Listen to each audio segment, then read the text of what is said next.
הלכות פסח לילדים מעובד על פי הספר פניני ההלכה של הרב אליעזר מלמד.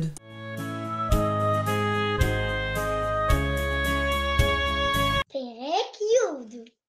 היי, למה אתה לובש חולצה לבנה? מה, כבר הגיע פסח? לא ולא. פסח יחול בעוד שבועיים בדיוק, אבל היום הוא יום חשוב ומיוחד. היום ראש חודש ניסן. מה מיוחד בראש חודש ניסן? לכל חודש יש ראש חודש. נכון, לכל חודש יש ראש חודש, אבל ראש חודש ניסן הוא ראש חודש של כל השנה, כמו שאומרת התורה. החודש הזה לכם ראש חודשים, ראשון הוא לכם לחודשי השנה. במובן מסוים, היום זה ראש השנה, לכן היום זה יום מאוד מיוחד. יש עוד דברים מיוחדים בחודש ניסן? כן, בוודאי. חודש ניסן הוא חודש של גאולה, ואנחנו חוגגים בו את יציאת מצרים שהייתה בחג הפסח. אבל בראש חודש ניסן היה עוד אירוע חשוב. בראש חודש ניסן הוקם המשכן, וב-12 הימים הראשונים של החודש הקריבו הנשיאים את הקורבנות שלהם. הנשיאים היו המנהיגים של עם ישראל בתקופת יציאת מצרים, ולכן הם היו הראשונים שהביאו את הקורבנות למשכן.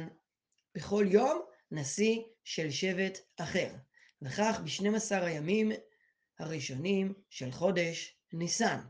היום לדוגמה הקריב הנשיא של שבט יהודה את הקורבנות שלו.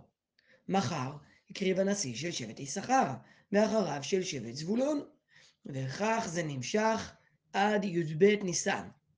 אחרי יומיים של הפסקה מגיע חג הפסח, ובמשך 7 ימים יש לנו את החג.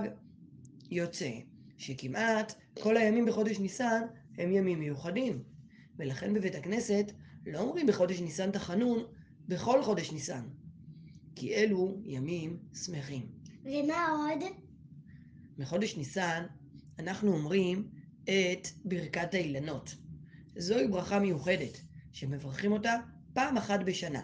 כאשר רואים עצי פרי עם ברכים, אז אנחנו מודים ומברכים ומודים לקדוש ברוך הוא על כך בברכה, ואומרים שלא חיסר בעולמו כלום, וברא בו בריות טובות ואילנות טובות לענות בהם בני אדם.